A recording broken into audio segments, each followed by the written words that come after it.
Hello everyone, welcome back to our channel little chef and mom. तर सकाळचे 6 वाजलेले आहेत आणि मी कणिक मळून घेतलेली आहे आणि ती भिजेपर्यंत इकडे भाजी फोडणीला देते आहे प्राजूच्या टिफिनसाठी.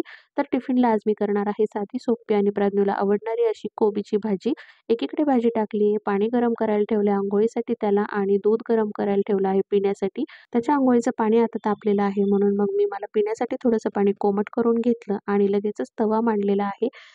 एकदा मी त्याला उठवून आलेली आहे, परंतु अजूनपर्यंत प्राज्ञू काही उठून आलेला नाहीये. सो मी चपात्यांची तयारी करायला घेतली. त्याच्या नाश्त्यासाठी आणि टिफिनसाठी अगोदर मी चपात्या करून घेणार आहे आणि तो गेल्याच्या नंतर निवांत बाकीच्या चपात्या करणार आहे. तोपर्यंत प्राज्ञू उठून आला आणि त्याने रात्री घड्याळ बनवलं होतं. तेच घेऊन तो मला पुन्हा दाखवायला घेऊन आला आणि इथे मी पहिली पोळी केलेली आहे ती आपण गॅसवरती ठेवत असते. मी ती कुत्र्याला किंवा गाईला नंतर देत असते आणि मग 2 पोळ्या टिफिनसाठी आणि 1 पोळी नाश्त्यासाठी अशी मी बनवून घेतलेली आहे. नाश्ता होईपर्यंत मी त्याचं टिफिन पॅक केलेलं आहे आणि एक मोसंबी मी सोललेली आहे त्याला स्कूलमध्ये फर्स्ट ब्रेकमध्ये खाण्यासाठी. कधी-कधी तो स्कूलला बसमध्येच ती खाऊन जात असतो. सो एक फ्रूट मी त्याला देत असते आणि टिफिन पॅक झालेला आहे. तोपर्यंत त्याने व्यवस्थित युनिफॉर्म वगैरे घालून स्वतःला रेडी केलेला आहे आणि अगदी ऑन टाईम तो स्कूलला गेलेला आहे. इकडे आमचं पिल्लू उठलेलं आहे. त्याला उठलं की दादाची आठवण होत असते. स्कूलला दादा गेल्यावर त्याला करमत नाही, म्हणून त्याला थोडा वेळ मी जवळ घेऊन बसले.